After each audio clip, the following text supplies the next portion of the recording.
Jai Hind friends, once again I start answering some antonyms questions. आपके questions antonyms का है, opposite words आपको select करना है जो दिया हुआ है एग्जैक्ट वर्ड का. इसमें लिखा है सी हैड अ रडी, है ना, open face and orderly गाइडलेस manner. ठीक है, अब यहाँ पे रडी का मतलब क्या है? तो रडी का मतलब होता है आपका रेडीनेस. रेडीनेस समझ रहे हो? रेडीनेस का मतलब समझिए कि जैसे जस्ट लाइक टमाटर की तरह लाल, ऐसा सीधा सीधा बोला जाए, है ना. रेड कलर लाइक अ टोमेटो. तो अब रेडीनेस होता है, इसको हम लोग कहते हैं कि मान लीजिए एक ग्लो है, एक ग्लो है, चमकता हुआ चेहरा है. ठीक है, ये रेडी का मतलब होता है. कैकोफोनी, कैकोफोनी का मतलब कैकोफोनस का मतलब होता है अनप्लीजेंट, अनप्लीजेंट नॉइज या अनप्लीजेंट साउंड है, कैकोफोनस बोला जाता है. हार्श टोन भी बोला जाता है कैकोफोनस, है ना. तो अनप्लीजेंट हो जाएगा. कैडबरस, कैडबरस का मतलब होता है बिल्कुल सिकनेस, मुरझाया हुआ, है ना, बीमार की तरह. ऐसे समझिए कि लाश की तरह चेहरा दिख रहा हो, एकदम सूखा हुआ, मुरझाया हुआ. नॉसियस, नॉसियस का मतलब बीमार की तरह चेहरा दिख रहा है ना. अब बम्चियस, बम्चियस का मतलब हो जाता है आपका कि पूरी तरह से नोटिसेबल है, देखने लायक है. तो अब यहाँ तो ये नहीं होगा, लेकिन अब हमारा आंसर इन दो में से कोई एक होगा. ठीक, तो अगर हम कहते हैं कि ग्लो कर रहा है तो पूरी तरह से मुरझाया हुआ, है ना, दिखेगा. तो पूरी तरह मुरझाया हुआ का मतलब होगा कैडबरस. कैडबरस. आपका नॉसिस नहीं होगा क्योंकि सिकनेस है, सिक पोजीशन में, इलनेस की पोजीशन में भी चेहरे में थोड़ा सा रेडनेस होता है, ग्लो होता है. तो ये बीमार की तरह नहीं कहेंगे, लेकिन जब हम मृत डेड बॉडी के स्किन को देखते हैं, चेहरे को देखते हैं, तो पूरी तरह से सूखा, विदर्ड होता है. तो इसका करेक्ट आंसर होगा आपका बी, कैडबरस होगा. क्लियर? आ जाओ क्वेश्चन नंबर नेक्स्ट पे देखते हैं. क्वेश्चन नंबर नेक्स्ट क्या बोल रहा है?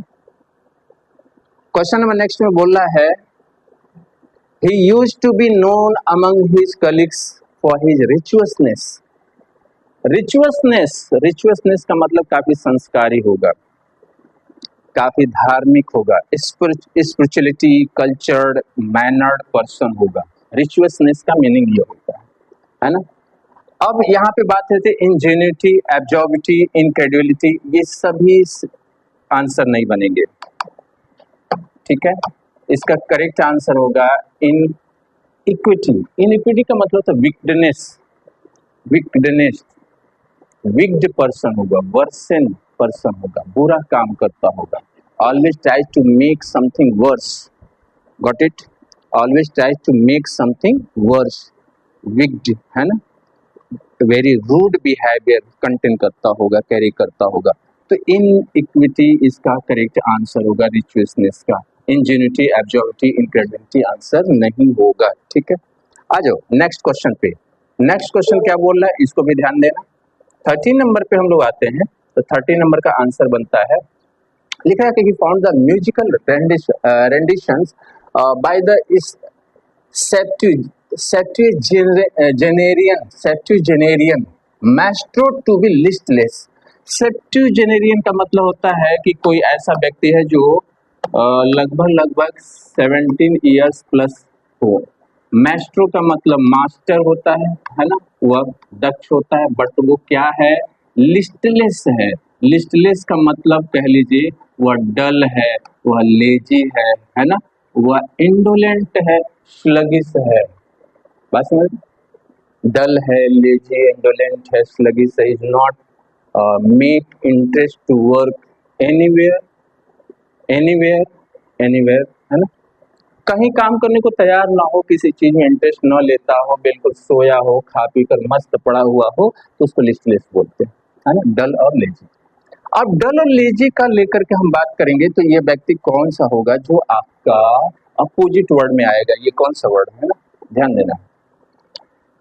लिखा है वेरिंग, थका हुआ, अनएडिफाइंग, अनएंगेजिंग, है ना, नहीं होगा. सिमिलरिटी आ जाएगी. scintillating, scintillating, very excited to do something more, very excited to do something more. तो scintillating इसका करेक्ट आंसर होगा, है ना. scintillating इसका करेक्ट आंसर होगा.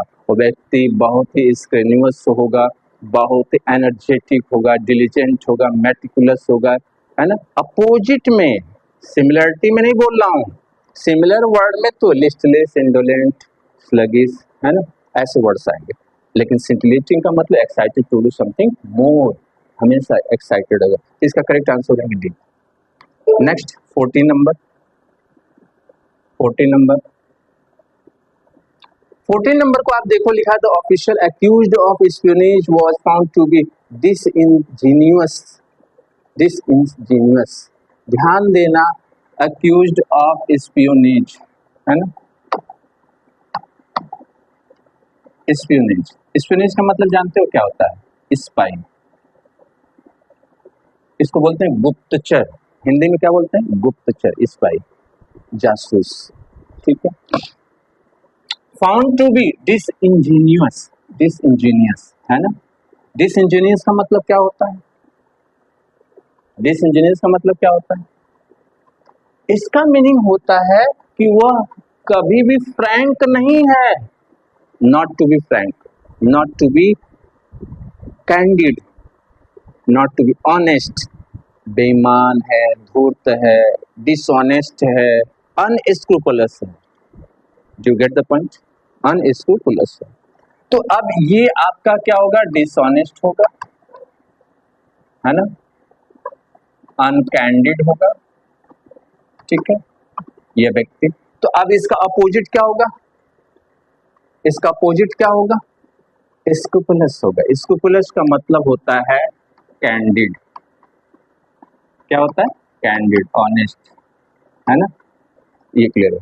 डुप्लीसाइटियस, मेंडेसियस, परफिडियस, इन सब का मतलब होता है, अगर कॉमन बात करें तो, कॉमन बात करें तो इस सब का मतलब होता है डिसीटफुल, डिसीटफुल, कॉमन बात होती है डिसेप्ट, है ना, धूर्त, डिसऑनेस्ट, मतलब इसका सिमिलर वर्ड है, इसका सिमिलर वर्ड है। तो ये करेक्ट आंसर बनेगा। चलो क्वेश्चन नंबर 15, क्वेश्चन नंबर 15 पर हम लोग यदि बात करते हैं तो यहाँ पे लिखा हुआ है एक्साइटेबल, आप लोग ध्यान देना, एक्साइटेबल, है ना। The young was easily excitable when presented with strong emotional triggers, है ना, excitable, I am very energetic to do something more, I need only to get the suitable platform to perform anything, so excitable, I'm very excited, excitable, है ना। अब क्या होगा? उल्टा क्या होगा?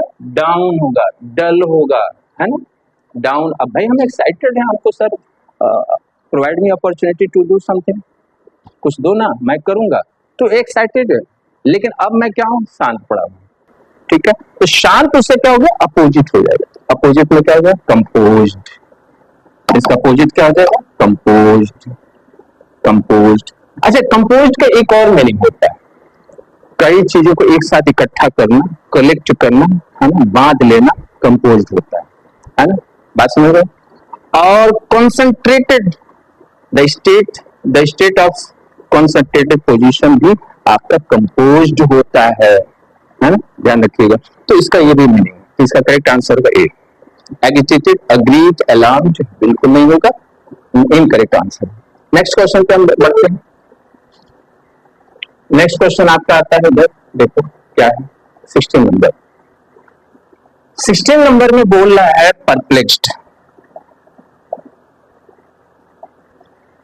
Perplexed, our professor was perplexed by the answer we wrote in the examination। हम आप लोग एग्जाम दे, है ना, I take examination and whatever the questions I need to answer in the question paper, I saw the answer and perplexed, perplexed, मैं perplexed हो गया, परेशान हो गया, ठीक है।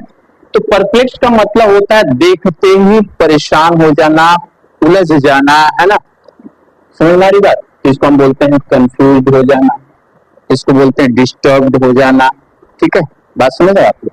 अब इसका हमको अपोजिट लेना, इसका हम अपोजिट लेना, तो अपोजिट मतलब उल्टा होगा, मिसलेड सिमिलरिटी में आ जाए, कंफ्यूज्ड सिमिलरिटी में, बिफडल कंफ्यूज का ही दूसरा पार्ट है, क्या होगा? एनलाइटन, एनलाइटन, अपोजिट वर्ड क्या होगा? एनलाइटन। एनलाइटन का मतलब समझते हो? ज्ञान से परिपूर्ण कर देना, है ना, ज्ञान के माध्यम से पूरी तरह से ऊर्जावान हो जाना, ज्ञानी हो जाना, एनलाइटन होता है ना? आंसर दो। 70 नंबर क्वेश्चन भी देख लो आप लोग। 70 नंबर लिख रहा है effective governance seeks to optimise public resource allocation. Word क्या है? ऑप्टिमाइज। ऑप्टिमाइज का मतलब to get optimistic ideas, thoughts and projects. Optimistics, है ना, पेसिमिस्टिक नहीं, optimistic. Optimise, maximise, maximise, optimise, maximise, expanded, है ना, है ना, बात समझ रहे? तो इसका मीनिंग क्या होगा ऑप्टिमाइज का? बता दिया, to get something optimistic ideas, public resource allocation. तो ऑप्टिमाइज का क्या होगा? अपग्रेड करना, रेशनलाइज, मैक्सिमाइज, सिमिलरिटी। इसका करेक्ट आंसर क्या होगा? डिग्रेड। हम किसी चीज को अपग्रेड करें, हम किसी चीज को बढ़ाएं, हम किसी चीज को फैलाएं, अब क्या करें? डाउनफॉल कर रहे हैं, डिग्रेड कर रहे हैं। समझ में आ गई बात? अपोजिट लेना, इसका करेक्ट आंसर होगा डी। चलो next question. Next question 18 number. 18 में क्या दे रहा है? ऑडेशियसनेस, the students striking audaciousness disturb long standing social hierarchies on campus. Audaciousness इसको बोलते हैं ना bold step, bold step, some step that was taken by the students without any fear, without any fear. Bold step, boldness, क्या कहेंगे? Boldness, fearlessness, है ना, और इनसाइटफुलनेस। तो अब हमको अपोजिट सेलेक्ट करना है, ध्यान रखना, क्या सेलेक्ट करना? अपोजिट। तो ये दोनों क्या हो गए? इसी का सिमिलर वर्ड हो गया, लेकिन इसका अपोजिट वर्ड टिमिडनेस होगा, टिमिडनेस होगा, कवर्डिस होगा। समझ रहे आप लोग? डरा हुआ, सहमा हुआ, है ना। अब बोल्ड नहीं, डरा हुआ, सहमा हुआ। इसका करेक्ट आंसर होगा 19 नंबर पे चलते हैं। कंकरेंट हैंडलूम लिखा है, there are 4 concurrent handloom fair around the city, fair around the city. Concurrent, concurrent handloom, simultaneous, simultaneous, do you know the simultaneous, what the meaning? Simultaneous, एक ही समय में सब, एक ही समय में सब, अलग अलग नहीं। There is not separated position in the same time, the all incidents happen in the same time, simultaneous. तो साइमल्टेनियस इसका मीनिंग होता है। अब इसका मीनिंग आप ढूंढोगे, डिस्ट्रीब्यूटिव नहीं होगा, एब्रिविएटिव नहीं होगा, एब्स्ट्रैक्टिव नहीं होगा, इसका क्या होगा? कंजुगेटिव। कंजुगेटिव का मतलब तो अलग अलग है, एक विशेष रूप में, विशेष रूप में निरंतर काम करते जाए, कंजुगेटिव होता है। Got it? तो इसका एंटोनिम्स पोजीशन क्या होगा?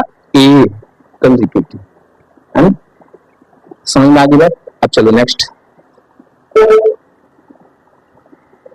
लास्ट क्वेश्चन है।